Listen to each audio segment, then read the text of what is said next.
Hello, everyone, and welcome to a celebration of LGBTQ plus Canadian poets. We're looking forward to hearing poetry from our guests, Tina Biello, Liana Cusmano, Nisha Patel, and John Emil Vincent.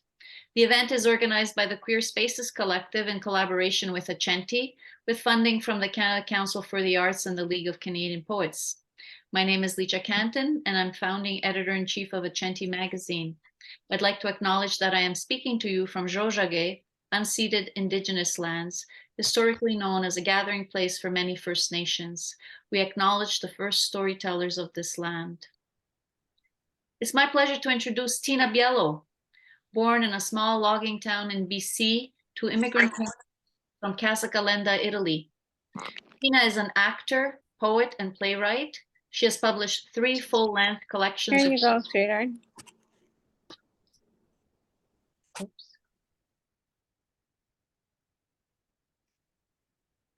Tina is an actor, poet, and playwright. She has published 3 full-length collections of poetry and was Poet Laureate of Nanaimo from 2017 to 2020. Welcome, Tina. Thank you. Thank you, Licia.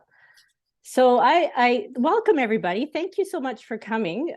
What I love about Zoom is that we can be all over this great country, and you're in my office. And I got so excited because there's some West Coasters on this call, and I think most people are from Ontario, Quebec. Am I correct? I think so.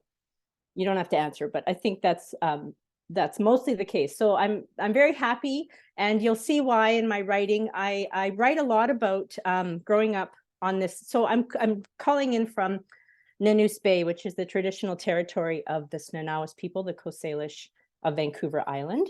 And it's the eastern side of Vancouver Island. And we actually got snow. We were talking before everybody joined us. It's very odd for us. We're all freaking out here about what to do. So I write a lot about growing up as an Italian, a child of Italian immigrants, youngest of 7, in a community and in a large part the area where there were not a lot of Italians. We were one of 4 families. I didn't know other Italians existed till I moved to Vancouver, and then I was in theater school and sort of wrapped up in that. So I'm just going to read you a few poems. I'll start with a couple from a book that Guernica published called The Housecoat Remains. And then I'm going to move on to some new work that is in progress. I'm hoping to get it published soon. But anyway, okay, I'll start with this one. It's called Stuck with Lucky Short-Necked Stubby. It's Thursday, pasta night. Sugo simmers in the pot all day. The doorbell rings. Shirley's here for beer and a plate of Mama Pina's pasta. She wafts in, hair coiffed, smells of fresh perfume, a hint of hairspray and stale smoke. Cigarette glows between her nails, showing off her recent manicure. Oh, Peter, good to see you. Thought I'd come by for a visit. Oh, look at the time, you're just about to eat. The Italian mama in the house is polite, has to do what's right, offers her guests some food. He will not relinquish his homemade wine, so he orders the youngest to go get Shirley Nabira. He figures this manja cake won't understand the sacrilege of beer and pasta. The youngest returns to the kitchen, steam rises from pasta plates set. Shirley sits at the head. Thank you, dear. Oh, lucky beer, my favorite. Buon appetito. Okay. Shirley, yes, she did come every week. It was great. Dad eventually learned to love it. And there's a lot about my dad, actually. He was quite the man. And God love him. He, like many immigrants, he came 4 years ahead of my mom, who they had 3 kids in Italy, and he came to find work. And this was post-war, post-Second World War Italy, and there was, times were tough. So anyway, this poem's called Spaghetti. They called him Spaghetti at work, all 5 feet of his muscled body, sinew sewn tight around bone. He hauled that chainsaw on his shoulder, the blade bigger than him, The teeth on the chain obeyed his every command. They called him Spaghetti. He put his saw down gently, hit the fat one from England, grabbed the nearest stone, hit the fat one from England right on the noggin, sent the hard hat flying across the dry land sort. They never called him Spaghetti again. So Dad worked in a logging camp, which is what a lot of immigrants did out here. So on that note, I'll just read this one. This is one of the new ones, and then I'll go into some other stuff. Yeah, so my dad he didn't fall. Do I say that in this pulp? No, I do. So I won't say what he did. This is called The Photograph on His Dresser. He is standing on a logging truck, tiny on these trees, cedar, hemlock, fir, all around him an echo, the mountain stripped. My mom was a tree planter. Pictures of her 8 months pregnant, me inside. On the slopes of Bald Mountain, I learned to talk tree. Hear the forest breathe, the green.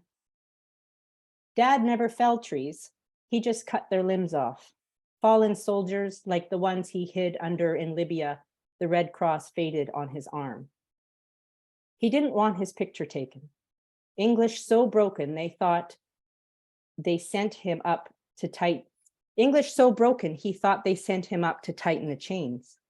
They wanted a picture of the short Italian, the smallest man on the sort standing on the biggest tree of the year. The picture stayed hidden in his drawer, an old 1x2 from the 60s, now blown up and framed for his 80th birthday. He didn't say a word. Thanked my sister for the birthday gift. Too old now to take back all the killing in his life. Yeah, okay, let's just keep going. That's the other thing about Zoom is, oh, thank you guys. What I miss about a live audience is, hearing you guys and talking to you like you're in the room. Okay, I'll go on to something else a little bit different. It's sort of all, it is similar, but different themes. This one's called Beginning. She was born the archer, shooting arrows from her perch in the apple tree.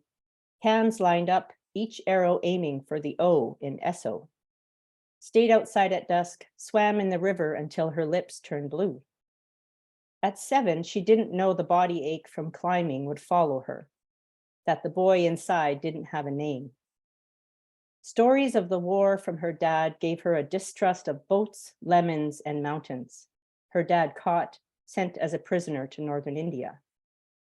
Youngest of 7, a mother whose heart burst open to everyone, a family stuck in post-war southern Italy, church every Sunday, pasta 3 times a week, pray the rosary each night before bed. The women she brought home every Christmas got them talking. One year, the woman who came home was her wife. It didn't go away, was not a phase, came early and never left. Her lips found the softness she couldn't turn back.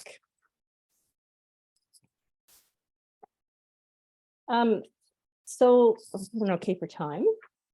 So a few years ago now, a lot of my poems have been written in retreats. Oh, thank you all. Like I look up and there are all these emojis. And I've had the great fortune of working with Patrick Lane, a very well-known, I hope people know him, Canadian poet. If you don't, look him up. He's an amazing, amazing poet. He's contributed so much to Canadian poetry. And since 2008, I just kind of accidentally landed at retreats with him and was scared to death, but ended up working with him for 10 years, 11 years. Every year I'd go like a master retreat. So I really thank him for what he taught me in all those years. So this poem starts with an epigraph by Patrick, the 2 lines at the beginning. And the poem is called, the title is The Quietness of That. And his lines are, the spirit leaves us slowly forever. It is the waiting I try to understand, the quietness of that. The heat in this room is still, not even a window for fresh air. A fire bell rings, the hospital hallway clogs up. It is a false alarm. No one knows why. The nurses leave her alone for now. her wedding ring stuck on her swollen finger, no soap here to loosen it. Dad is frantic. Tolja Nell, get that ring off. Speeched before the priest arrives. He is coming to give her the last rites. She will die before he gets there. The ring now in my nightstand, too thin to wear after all those years. So maybe I should read another one about my mom. So my mom died of early onset, here it is, early onset Alzheimer's. And that poem was about her death. But this book actually really is a lot about the journey I had with her through that illness. I was in my 20s and she was in her 60s. So it was a long time ago and it really made an impact. So anyway, excuse me, this one is another new one. And it is called Water and Wine. It's about mom and dad. She turned up the heat. He cranked it down. He drank wine at dinner. She never sat long enough to eat. She watered her flowers too much. He used just enough on his garden, tomatoes staked perfectly like the old country. When she started to make Mr. Noodles every day for lunch, he took up cooking. Sugo, insalata, pasta piselli. She watched, dried the dishes, dried the same spot on the counter over and over. He stood, she stood. He went downstairs to the laundry room. She followed. He watered her flowers. She helped. Stood there long after the water was shut off.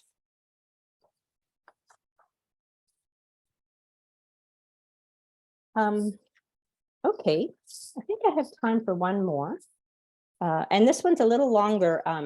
Starts with a poem, and I think we started at 3:05. So it starts with a poem and it goes into a little bit of prose. And I'm practicing prose. It's really hard for me. Liana, I can't believe you've written a novel. I'm in awe.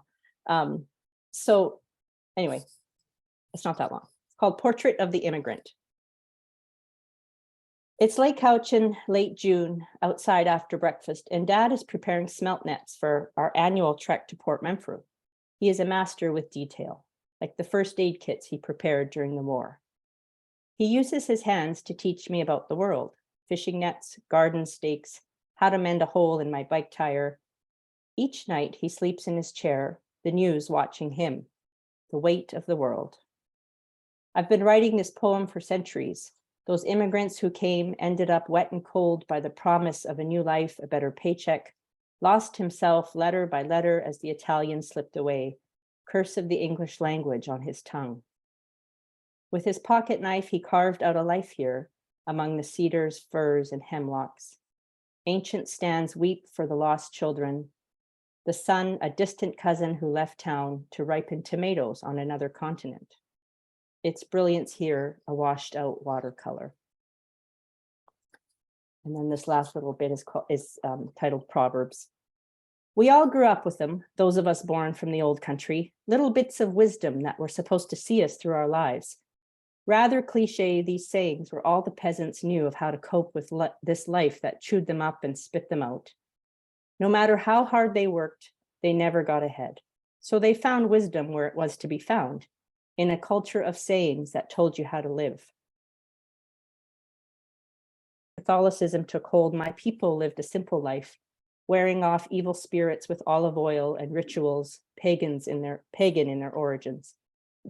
There were town healers and witches and those who could read your cards and your stars, but all this went underground when the patriarchy crossed the mountains. My people were saved for many years by those mountains, my ancestral line, the Saniti, the Samnites.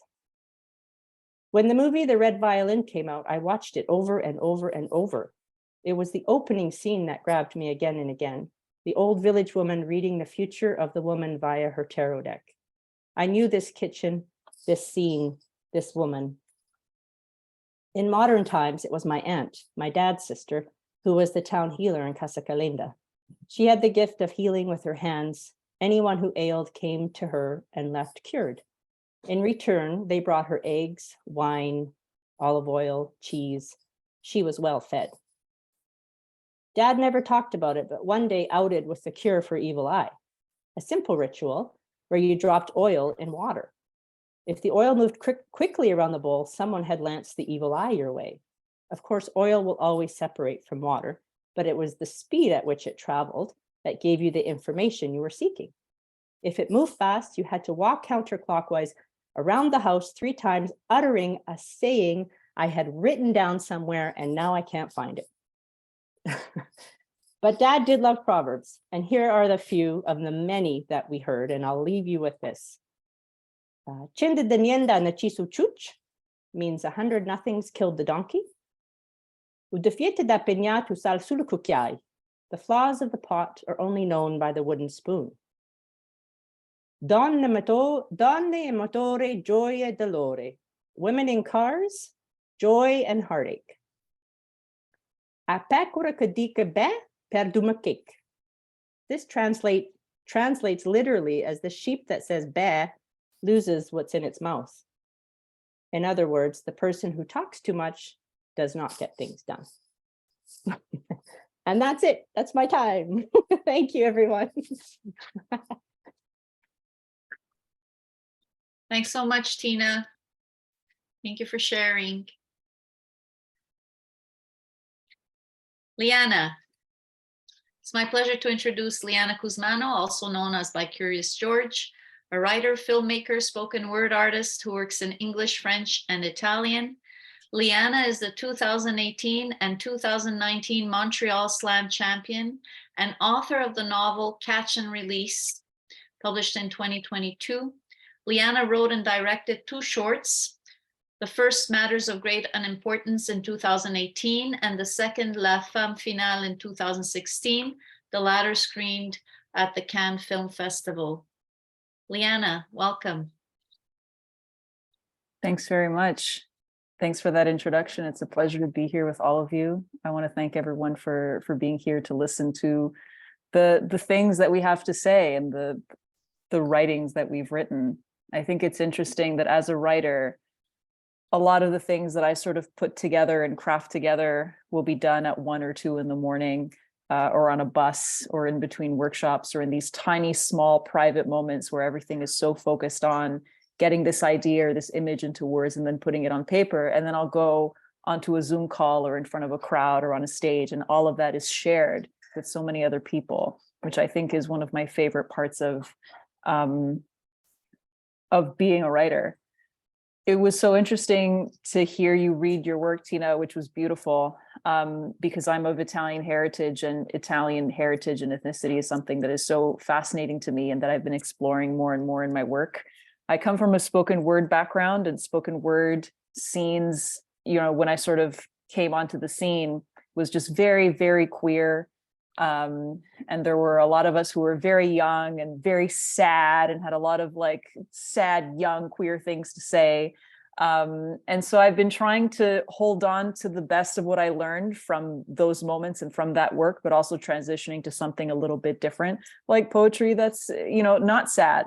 And the fear is always that if you perform a happy poem at a spoken word event or at a slam, it won't score as well as the really hard, sad poems. And so you have to sort of contend with that.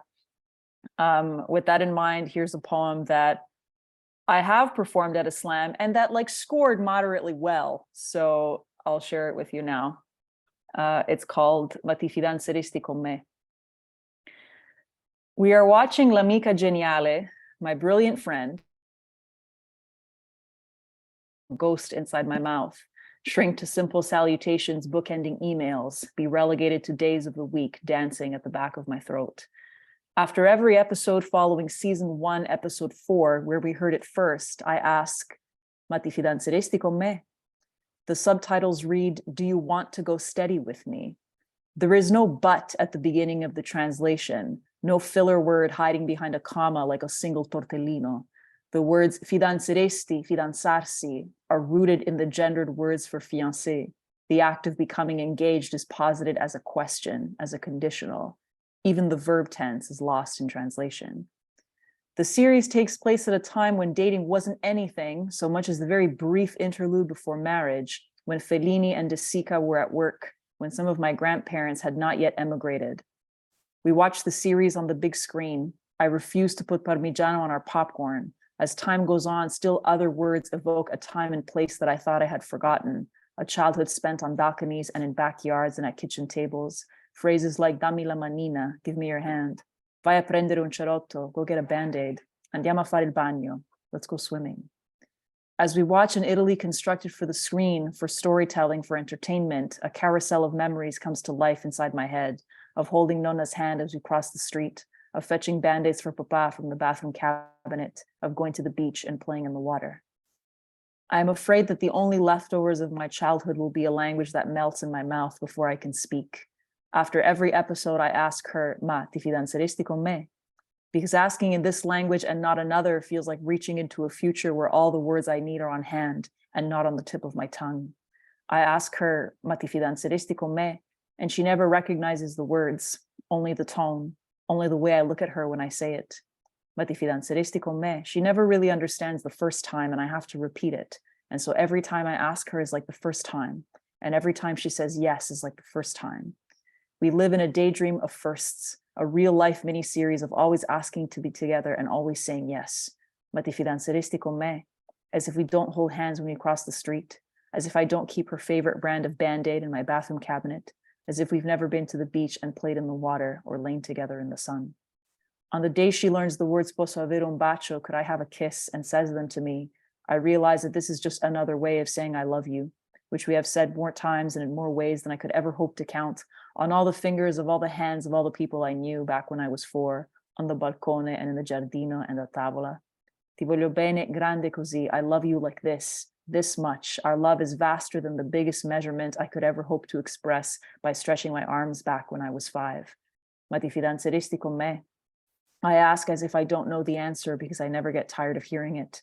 I never get tired of hearing her say yes as if it were the first time. I never get tired of hearing words in our mouths that mean home.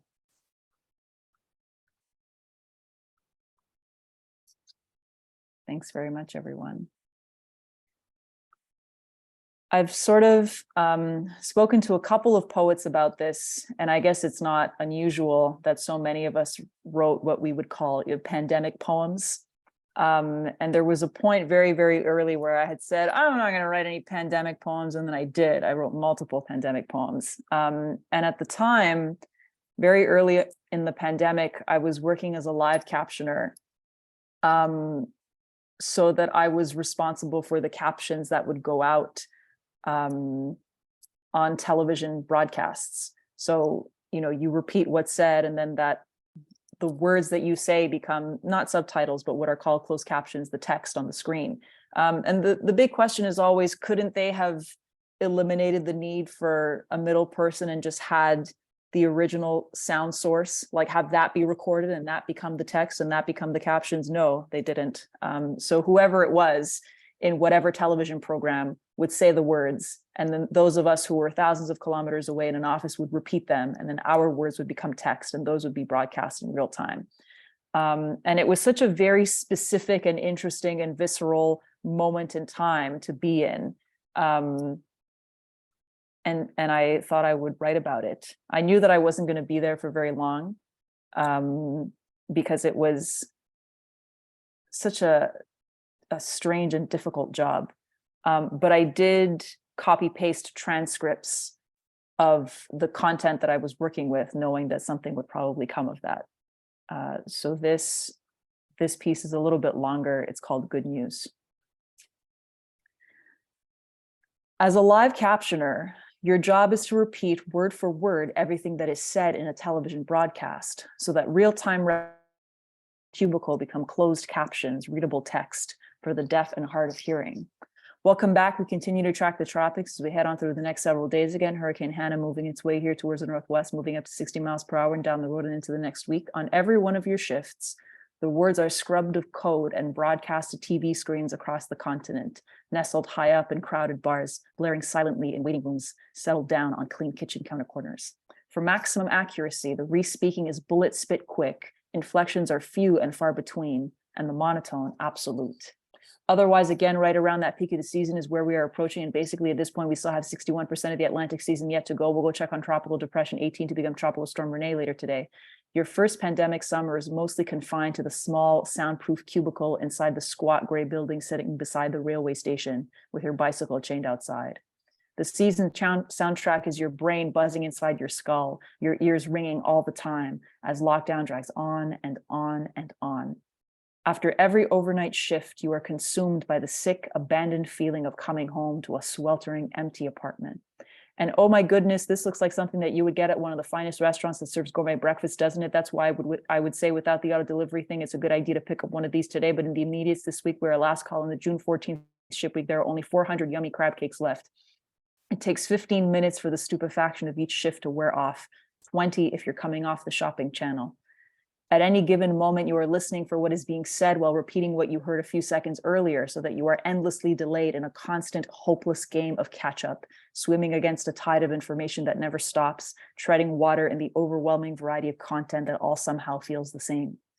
Every night at 1:45 a.m. on your 15-minute breaks, the vibration of your own voice pins your every thought to the back of your skull. You are so lucky to have this job, this essential service. You don't really like this job. You are too exhausted to hate this essential service. Across Russia, it has become a common sight, victims of this awful pandemic buried by mass figures in hazmat suits. But one of the most pressing questions has been why, with the second highest number of coronavirus infections in the world, why is the death toll so low? For months, critics have accused the Kremlin of a nationwide cover-up. Russian health officials say their methods are unlike other countries and describe their numbers as exceptionally precise. This is partly true at best, Matthew Chant, CNN. Your glaring cubicle of bright white emptiness is the lonely middle ground between the synthetic freeze of outer office air conditioning and the crushing heat and humidity of the outdoors. Rubber tires hum on hot pavement as you run red lights in the empty streets after every shift in an unfeeling haze of sleep deprivation. You cycle through 3 gentrifying neighborhoods to get home, past the apartment buildings your friends don't live in anymore. To you, these buildings are now abandoned, crumpled up on the ends of empty streets in an unconscious city. Under the leaky shower head in your stifling apartment, you wash the sticky heat from your skin every day around 4 a.m. The television chatter is a constant faraway whine in your ears, the graphics burned onto the backs of your eyelids. After images of political analysis and documentary specials of factual and historical record are an uncanny companion to the present day. This C-SPAN documentary is made to promote the 50th anniversary of the bombing. The night before August 6th, the enemy planes were constantly flying over Hiroshima. There were many students buried under the school building, crying in pain. I remember thinking children should not have to die. There was one young girl who had a very serious head injury. It looked like a split pomegranate. I thought, the poor girl, she will probably die here tonight without ever seeing her parents again. It's 2:37 a.m. and the monitors are a circus carnival of investigative documentary, of true crime entertainment, of horror. You regularly confuse these channels with the news. You're not sure how much longer you can do this. Being held down into the cushion of the couch and strangled, stuck on the head with a blunt object's orange blanket soaked with blood. You're not sure how much longer you can shuttle between the same 2 buildings, crushing isolation, shelter in place, #stay home. This will be over soon. 16 months in the future, your second pandemic summer self is laughing at you from the crest of a 4th wave. Then 3 days after Danya disappeared, a worker at an industrial park 20 miles away found Danya's body near a dumpster. Danya was nude and had brown carpet fibers on her body. The medical examiner discovered that Danya had been sexually assaulted and tortured. In between broadcasts, in between shifts, while making one of the 3 snacks you currently subsist on or deciding for the 4th time this month not to do laundry, you try to exhale the words from your diaphragm, to stretch and meditate yourself into a state of balance, into a mindfulness that transcends the government orders, the public health alerts, the emails from the supervisor you have never met in person. But the text and images and noise are baked into your skin, sealed in by the rough canvas of the office chair, the clack of the keyboard, the color-coded captioning schedule, the chaos of what the Weather Network calls the hottest summer on record, what CNN calls the worst year for climate change, the year of achieving 0 UN Sustainable Development Goals, the worst year ever. Look, I love Dak Prescott, but when did Dak Prescott turn into Tom Brady meets Michael Jordan? It was just last August that NFL.com came out with its annual top 100 players in the NFL survey as voted on by the players, and Dak Prescott was not even in the top 100. Prescott, Stephen Brady, Curry, Giannis, Aaron Rodgers, LeBron, Joel Russell, Wilson, Embiid, Durant, Jimmy Butler, Bradley Beal, Andy Dalton. You caption soccer and football and basketball and NASCAR, team stats and talk shows, final scores and Hail Marys. You caption contract negotiations and Disney bubbles and mask mandates. The words are meaningless and inconsequential. You haven't eaten anything in over 8 hours. You're telling me that if Andy Dalton replaces Dak Prescott, it's going to create a 4-point swing in the betting line? You realize what 4 points is? It's unheard of. It's an avalanche. It's a tsunami. It's a Hurricane Isaiah originated off the coast of Africa with winds over 90 miles per hour. Governor Ron DeSantis has declared a state of emergency. At this hour, fires are still burning on the south side of Minneapolis after protesters took to the streets. The city's mayor is urging people to leave the area and ask the governor to call in the National Guard. It's 1 a.m. It's 2 a.m. It's 3 a.m. A chat message pops into the corner of your monitor and your supervisor asks if you can handle an extra shift. You adjust your headset and lie to them. The meager pandemic bonus does not prevent you from dropping your head in between broadcasts and taking the 10-second commercial break to cry. But on the days and nights that summer when streets, hospitals, entire cities are bursting, burning, overrun by riots, tear gas, terror, there are no advertisements for laxatives, heartburn medication, overpriced antioxidants. There are no commercial breaks. There is only breaking news. If you're just tuning in, you are watching our correspondent Omar Jimenez being arrested by state police in Minnesota. We're not sure why our correspondent is being arrested. Move, I said move. The state police is telling us to move, but they have not told us where. Officer, can you tell me why I'm under arrest? You caption the same reports, the same images over and over for hours, eyes burning, throat raw. People are shot at in the streets. They take their last breaths in ICUs. You caption the images from thousands of kilometers away, alone in your cubicle. More than 5.2 million cases of COVID-19 have been reported worldwide. More than 5.4 million cases of COVID-19 have been reported worldwide. 250,000 people have died. 277,000 people have died. 300,000 people have died. Your loneliness is broadcast far and wide, with no one to see or hear it. Every day you return to your vacant, suffocating apartment to dare. Now, last call, pepper mozzarella, and there are about 100 of those. Don't forget our veggie dip, hooray. We're having to do breakfast, lunch, and dinner now and keep it exciting and fresh with all of this at home. There's no Tom Brady on this list. There's no Mahomes. There's no Rodgers. There's no Deshaun. On August 6, 1945, the United States dropped an atomic bomb in Hiroshima, Japan. More than 360,000 people have died. 405,000 people have died. 461,000 people have died. Sometimes, when you come home, you shower without turning any of the lights on. You pretend that someone has been waiting for you, and that they're asleep, and that you don't want to wake them. The silence is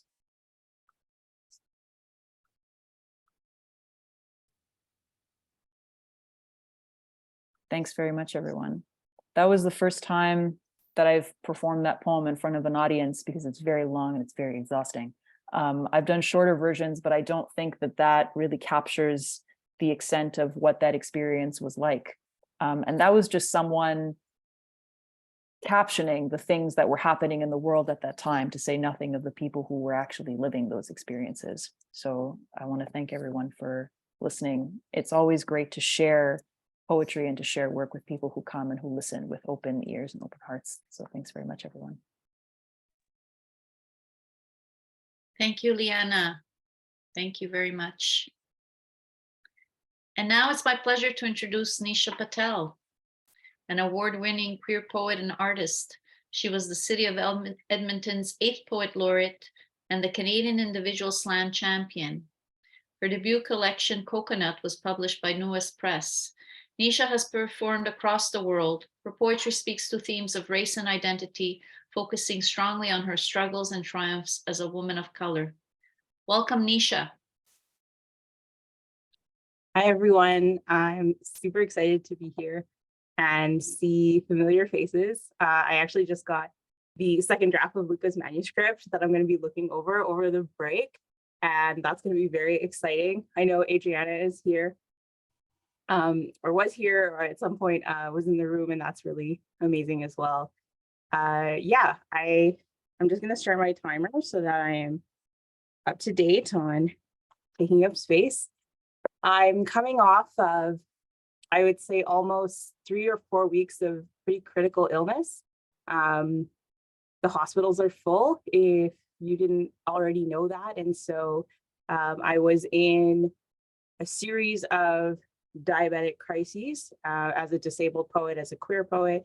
You know, these things are always like really hard and difficult to do. And I was also trying to finish my first semester of my MFA program out at UBC. And I know that I've talked to folks about how hard academia can be on the body, but also how there is no leniency for being ill. But the body will take the rest it needs, whether you let it or not. And that's unfortunately what happened to me. I will say that I'm on kind of like a different side of things now. I'm not kind of in a critical condition, which is really great, but it's pretty terrifying to be in that state. It's been really hard to think about poetry, right? Like poetry is not a thing that comes out of me in those places of like severe distress, of physical distress. And as a disabled poet, I'm almost used to being able to talk about mental illness and anxiety and those types of challenges. But I think the feeling of being physically trapped in a body that does not function is something that is still something that I'm getting used to.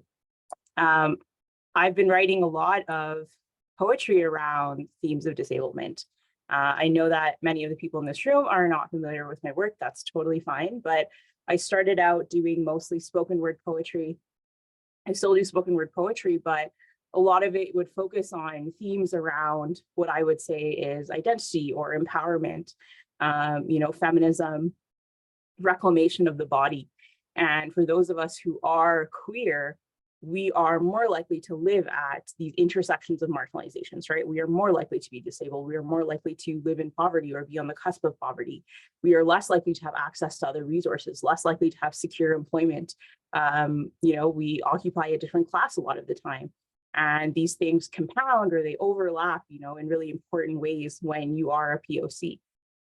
For a while, I didn't realize that everything that I've been writing is about the me that exists outside a label. And it's tough because sometimes, and it didn't happen in this case, but sometimes it's, oh, we want a queer poet, but none of your poems are about queerness.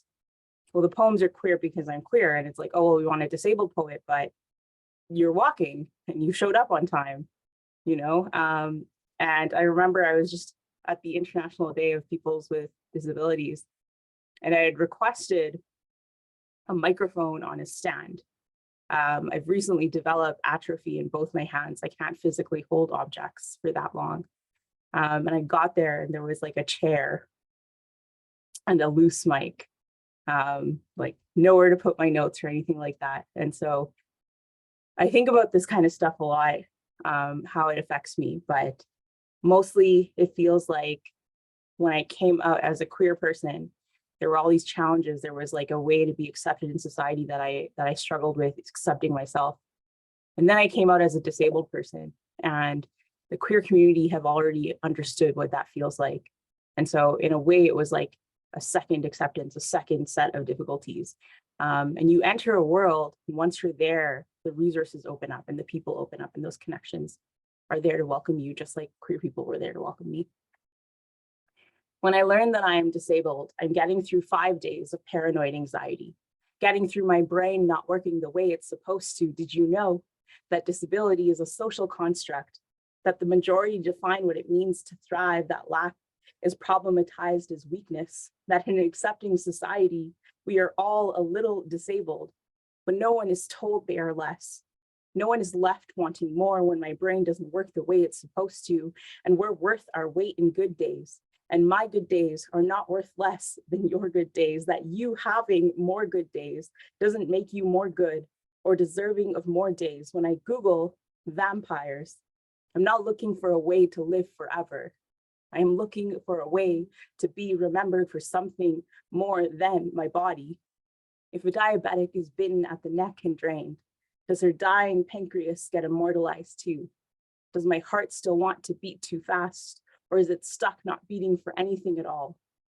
When I Google COVID symptoms for the 60th time in 400 days, I am not looking for a reason to save myself.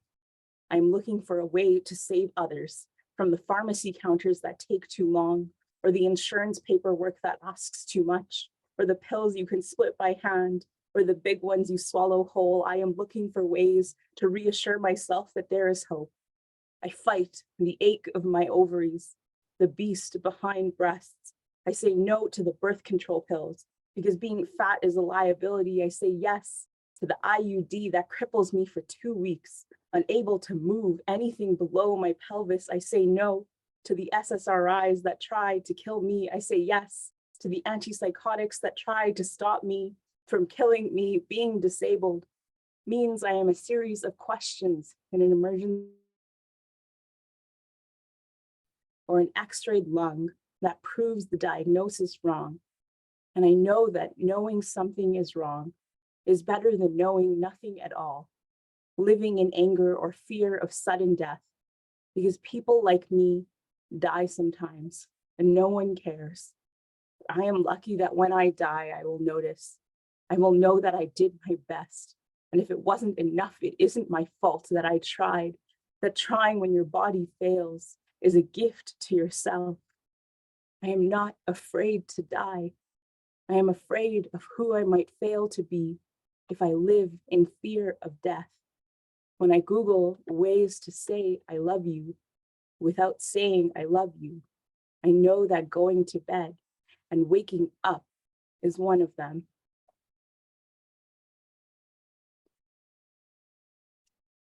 I'm surprised my Google Home didn't go off when I say that. I'm still really suspicious that it's going to go off. Yeah, it's going off in the kitchen now.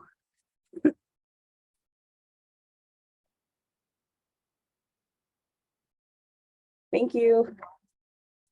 All right, so I'm really excited because I just got in the mail my newest chapbook. Can you please turn that off? Sorry. So this is my newest chapbook. Oh, it's so bright.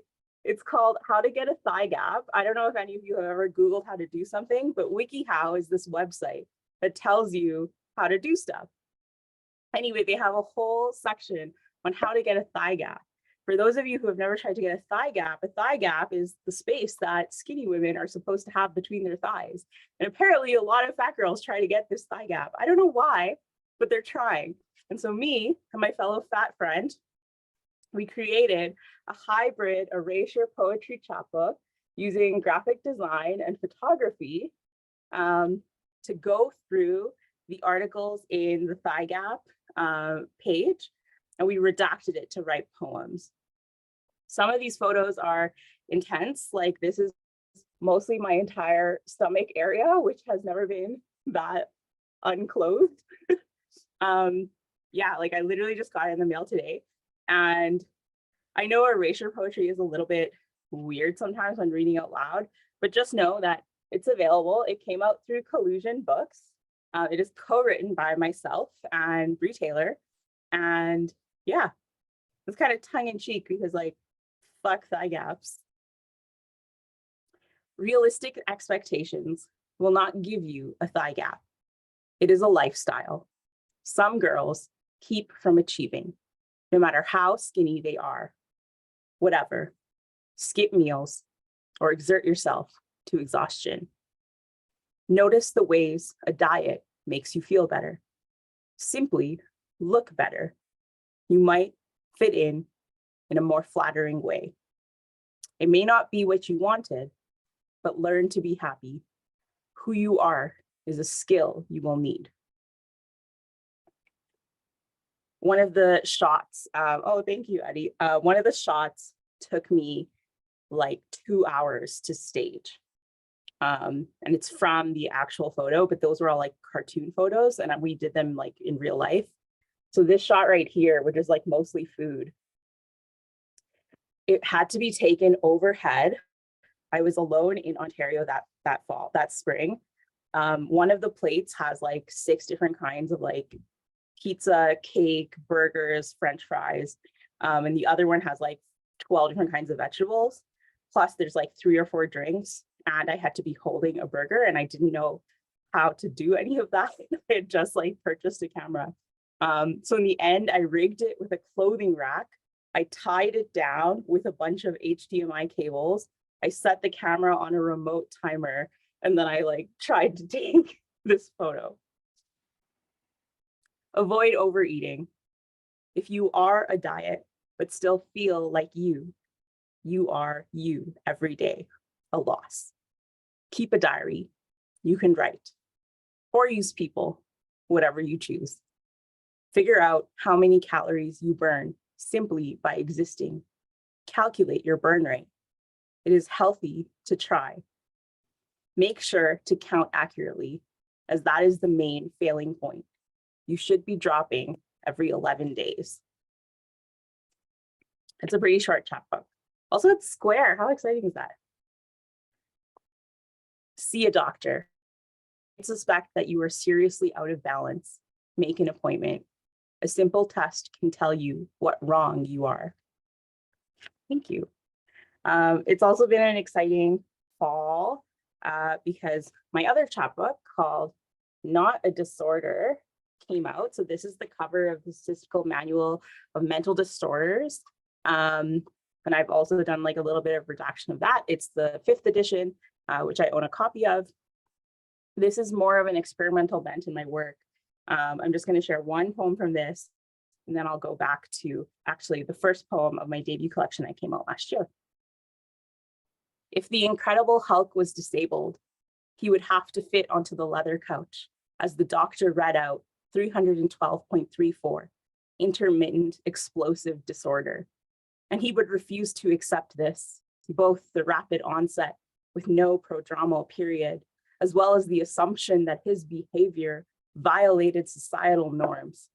And he would certainly need more therapy, perhaps group therapy, like I did for 10 weeks, seated next to the girl who wanted to walk into traffic. I've seen the Hulk walk into traffic without getting in trouble for it. And no one asks him if he's having a bad day. No one asks him if he's on his period when he looks a little green or stressed out or angry. No one sends him to the psych ward against his will. No one straps him to a gurney without shoes like the rest of us, because men are allowed to be angry all the time. Beastly men, men of width and precarity. I was an episode of my father's anger. I was a flicker in the memories of my mother's wars.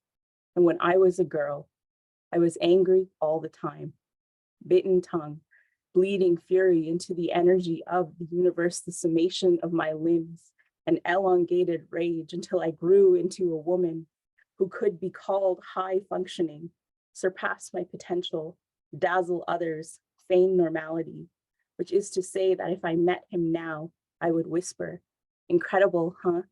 That's what they call me.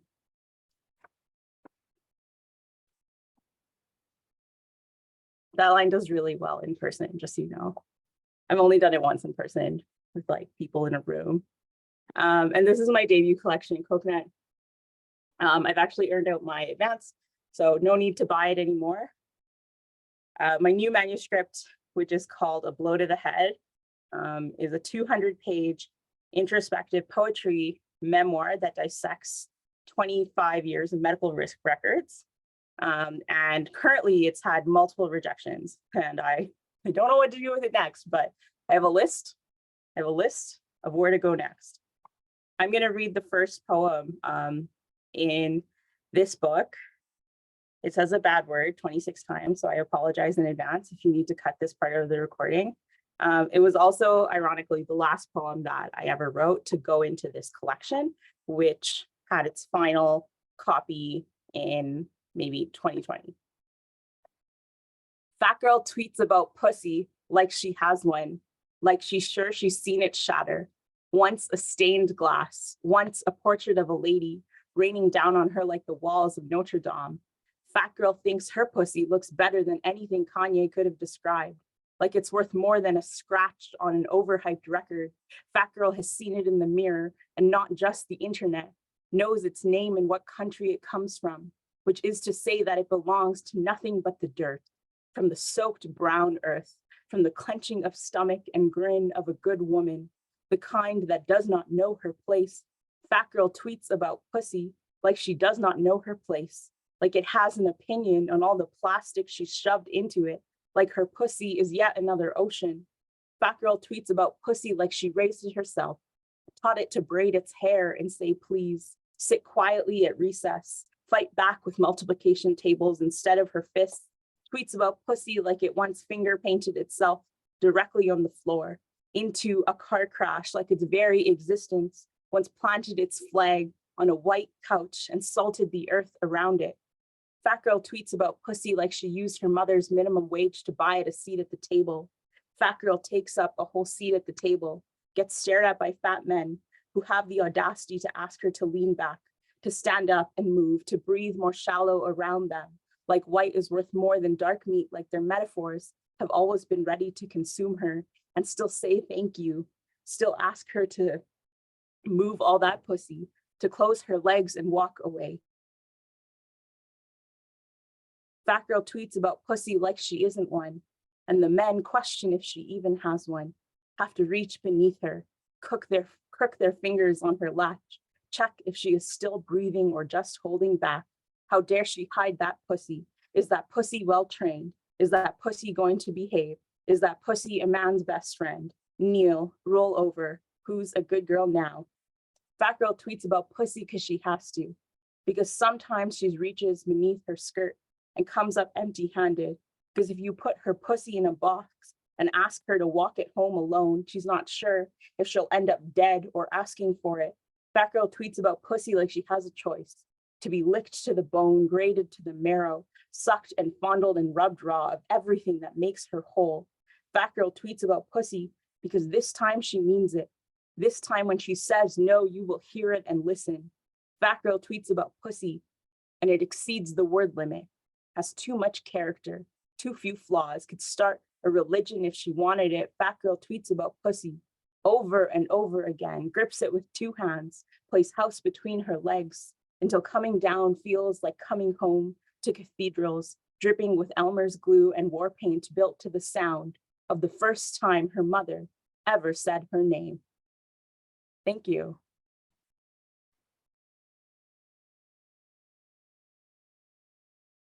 Thank you, Nisha. Thank you very much. Okay, John. It's my pleasure to introduce John Emil Vincent. John has taught at Queen's University and Concordia University. His first book of poems, titled Excitement Tax, published by DC Books in 2017, was shortlisted for the Quebec Writers Federation's Concordia Prize. His book of prose poems, Ganymede's Dog, published in 2019, and Bitter in the Belly, 2021, were published by McGill Queen's University Press. John, the mic is yours. Welcome. Thank you. Excuse me if I got some birds and they might be responding to me, so I apologize for that. But it's a treat to be here with you all. And I've been reading recently from one single book or another, but that's mostly meant a kind of stable tone. And with this most recent book from 2021, Bitter in the Belly, the readings have been just a bit somber and sad. So I've decided to change that up a little bit. I'm going to just read across from books. So it's not going to be one tone, but a number of different ones. So I'll start with a couple of poems from Excitement Tax, a couple from Ganymede's Dog, and then one or two from Bitter in the Belly, and then one from my latest project, which is called Wrecked Utopia Tour of the Endless Mountain Region. This first poem is a favorite of mine. Actually, it's the first poem in any that I've published, really. And it was based on a conversation I had with Louise, my partner, while we were walking around downtown Montreal one beautiful summer day. So maybe this can bring a beautiful summer day about. It's about as optimistic as I get, really. It's called, from Who's Afraid of Virginia Woolf? It's called A Certain Noisy, Relaxed Quality. You might know that from that. It's George describing the interior of Martha's mind as a certain noisy, relaxed quality. Marble, it is well known, has Greek or Italian people locked in it. For air, I favor Americans. The average American can extinguish a decade of cakes with one whistle. Time Canadians are of age to put tongue to flagpole, Americans have already long before achieved nationality by burping. In one of their games, one American child punches another, and that one punches the next, and so on in a ring. In this way, they believe they transmit the pain. But instead, they merely lard conviction on it, creating a need then to disqualify their actual lived experience for the game's logic. But no one believes it works anyhow. So really, it's all about lying to others, about lying to yourself in order to be liked by people you know are stinking liars. It makes sense it would hurt, it makes sense it would hurt plants to flower. This is a little poem from my dating days. It's called A Crumbling Infrastructure, which, anyway, a crumbling infrastructure. I had too much computer and a bad case of quaint. Such as it was, time stood still, and there I was with someone seemed half my age and less than a quarter my hygiene. We walked to Emily Dickinson's grave. We held hands. He said his fingers were empurpled from picking kale in deep frost, and I found that twee in an adorable way. We did all the things two boys can to celebrate the failure of language twice, and then embarrassed stank of each other. Me more. I affectionately called him Goat Boy, but never to what I remember of his face. This is the first poem from Ganymede's dog, and it's about Ganymede's dog, whose name in this poem is Joey. So this is Ganymede's dog. I don't know. Well, anyway, I'll explain more or less what's going on. Ganymede was carried off by Zeus in the shape of an eagle to serve as his cupbearer, a job that came with other duties. But little did Ganymede know that he would adorn millions upon millions of Budweiser labels. This is the way of fame. Once abducted by a god, you get got again by a giant company, and who knows, next perhaps Disney. This is typically the pattern. But really what I want to talk about is Ganymede's dog, who, when the eagle, a giant eagle, mind you, took his boy, he was left barking, snarling, snapping, and carrying on in the various oil paintings taken down by witnesses. But sharp-eyed as they were, they missed something very important about Joey. This was the dog's name, his attitude, posture, and his specific language. Joey was excited. His boy was getting a promotion, and he wanted to give him, he hoped, tips on how to be domesticated. Ganymede's dog became the face of pets in the way that Ganymede became the face of beer belches in bad bars for more than a century. Joey was an early and absolute adopter of free indirect discourse. He advocated for its frequent use to stem the difficulties we have imagining others' thoughts and desires, and in general, for being absolutely sure that other people are very different from us, but somehow also eerily similar. If only Ganymede had understood Joey's language as more than just distress, anger, fear, and threat, as more than the ripping away of one beloved from another beloved into the arms of a giant, terrifying rape monster. If only he could have heard the subtlety of Joey's valediction forbidding mourning. But alas, of course, and yes, why wouldn't it just sound like barking? This is always the way.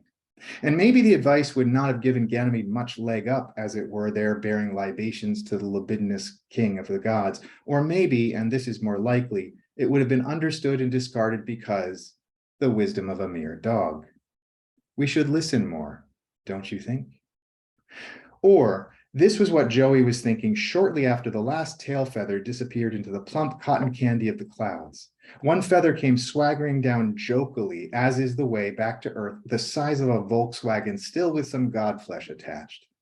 Joey ripped it up as best he could. It took till morning to completely shred it with twisting head tugs and furious chomps. Then there it was, a bed of the most delicious fluffiness. And Joey lay down and slept and dreamt. And he dreamt that he had invented Esperanto, but also had invented at the same time simultaneously something really important to communicate. The dream, like a Hawthorne story, was necessarily fuzzy on this last bit, but it prancer-sized around. The important thing he had to communicate in its bespoke garment of a new language. And it went up and down the avenues, and it had to, of course, talk in hit-shift keyboard symbols and jumbled drop-cap letters due to the premise of the dream. But the people on those avenues were convinced, and they followed the important thing around. They started to speculate about the important thing, its origins, the orthodoxies that might be made of it, irritating Joey and his first principles, but they didn't get far with that, stymied as they were with their uneasy grasp of the new interspecies language. Joey woke with a start. It was all gone, all of it and even more. And he set to the serious business of howling with inconsolable pain, now an advertisement for saying a hearty goodbye the first time, to giving in whimperingly, to letting powerlessness come across and pain and sorrow, and also smallness and lack of imagination and limitation and stupidity.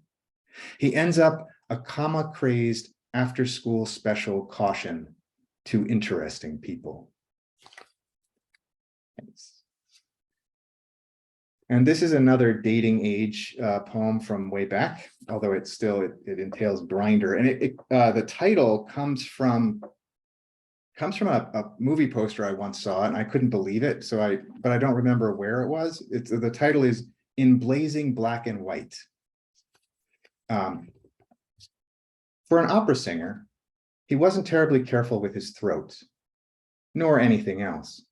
He would let me bareback if I said I loved him, which if I did, I wouldn't do, to make a point. You learn so much on Grindr. For example, texts actually stumpy way, and dick pics really are a thing. And you learn that there is age. Male homosexuality is a lovely thing looked at right. So much frankness, acceptance of the obvious, and such a light touch. Sometimes it is fun to see people looking for each other in exactly the wrong place in exactly the wrong way. Other times it's neat to see the matchup of axioms and feel thought in 3 dots of typing, the vanishing of typing, the return of typing, the typing of typing, as if spelling were an idea someone once had, and grammar a forgiving grandant, and ideas lashed to more fundamental things, phantom couplings and quiet retreats from overlit bedchambers. Mirrors, they're everywhere, and there's no shortage of tile. Men go from locking up their street clothes to sprawling higgledy-piggledy on mirror-adjacent furniture. Everyone is always waking up fresh and swaddled in cotton, each beauty wrapped like a pear in the winter. There's always more time, the faces say, and yet, why wait? And there is always a kind of off-kilter tilt against the lens, a rejection of realism and an embrace of the invisible, a reader tucked in the future that the library implies. An aluminum case with shapes cut out of foam where important secret things nest individually, awaiting assembly, but also simply planned for display, for props in spy movies, for trade secrets, for missions dangerous and handsome, and also as baggage. Thank you. This is called Young Man and Sailor. So I seem to be on a real tear with these, but I kind of like this one too. And this is from Bitter in the Belly, most recent book. This is also based on a Lorca drawing where there's a young man and a sailor, and their faces are both facing forward and they're joined at the lips. Not that that makes much difference to the poem, but it's kind of cool. Young man and sailor. At this fountain, the sailor can think only to piss the surface clean of reflection. The care with which his fingers free the necessary part seems promising for him as a lover. The moon shatters, buckles, shakes itself out, and reappears nonchalant. Tucked back in, he's too much yours, a mere extra in your movie snagging the prop bourbon from the pool's ledge. Look, he points as he drapes his bottle-weighted arm around your neck. Its reflection rests on the crest of that moon. You become a face next to his on the breathing belly of the water, a hip that gives to his hip, eyes locked on themselves. You want him and his eye for detail right there, where need and willingness meet at one forceful point, so only their disturbance shows. This is a little, I had a pretty long imagist phase, or whatever that means, but this is one of my sort of the things that have lasted or sort of lasted past that phase. This is called Idol, I-D-O-L. The sky takes its first drag of sun. The mist shakes its coat. Your standing form remains a piece of night, backlit, bitten into waking glare. When noon is piled on the air, your shadow down around your ankles, the breathless sky will kneel before you. This is the last one from this book before I move to the not yet published stuff, but this is called First Snow. It's sort of a little late for this poem, but First Snow. The lives that run streets return to plumb. I recall the cloud cover that eased you from your features, the sun that fetched you. All this weight and bright. The evergreens with their weird enthusiasm. The willows, whips. In the wind, whips. And down the hill, that bare stand of elms, the veins of a heart to which it itself has lost its way.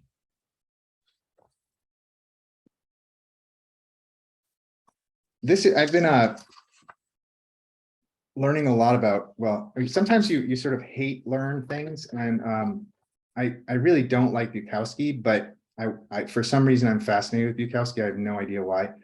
He represents everything I particularly do not like in the world, except every now and then he's really a beautiful writer.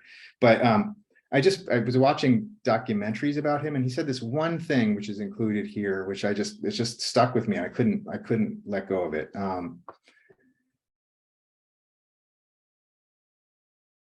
Very late in Bukowski's career, so it's very sad as well. This is called Star of the Surgical Stage, and it's about Bukowski. He couldn't do subtle to save his life, especially in titles, which was surely one place he died many times over, well before his last drink. There's really something to Bukowski saying that his fame came too late, when everything was ruined enough to be remarkable. And as Nero's death was followed by the year of 4 emperors, so was Bukowski's followed by the 90s, which to this day balk all our efforts to tone down their italic grunge. I think of siege pieces, coins struck while cities were held by captors to enable everyday life, coins whose half-assed clumsiness attests the sturdiness of human needs. But I can't decide whether such coins are his life, or his writing, or his legacy. Anyhow, they're really valuable, these coins, and legion in Roman wells, where in 2,000 years they've become what before they themselves wished for. And this is my final poem. It's a little longer. It's also, so the next book, Rect Utopia Tour of the Endless Mountain Region, is sort of about Sisyphus. And so I made up a brother for Sisyphus, this is about. And so this is called Sisyphus's scapegrace brother, but don't be fooled, it's not actually his brother, and it's not from the same period. So anyway, it will become clear, I think, as the poem goes forward. Sisyphus's scapegrace brother. The English and the Germans called it the French disease. The Russians made Polish jokes about it. The Poles called it the Turkish evil. Well, the Turks called it Christianity. The Japanese called it Chinese, and of course, rounding it all out, the French called it Spanish. But in the end, syphilis got named for a Greek shepherd. Syphilis was a little too good a shepherd. You've met people like this. No sense of humor. But there was little else to recommend him as the face of weeping genital sores. True, such sores are also not funny, especially the very first one you find while soaping yourself up after a legendary session of watching sheep. And as syphilis was the first new disease discovered after printing was invented, news of it spread quickly and widely, and documentation is abundant. Except about our host himself, who was left behind to languish in a 3-volume epic where his flesh was eaten by hideous ulcers and lame, wangling Italian rhymes. Sure, he ignored Apollo's demands for sacrifice. Sure, he liked his sheep more than the gods, sure. But shouldn't he have his day in court? I mean, written into a lame-ass epic by a doctor who bought his way into oil paintings by treating Titian's passionate shepherding ineffectively with mercury. Further, poor Syphilis didn't even himself get any on his way down. Never to feel the grace of the indie rocker struggling against his own earplugs. Never to disappoint. Unlike his brother, Sisyphus, he didn't have to wait for industrialization to get famous, to explain modern life. Nope, he's exactly and only ever as advertised. Obvious fuckery, do no obvious fucking. Thank you.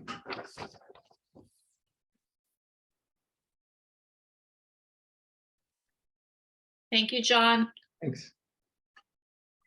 Thank you, John. Thank you, Tina, Liana, Nisha. Thank you for sharing your writing. And thank you all who came to hear our wonderful poets. Thank you for being here this evening. A special thanks to the Canada Council for the Arts and the League of Canadian Poets for their funding.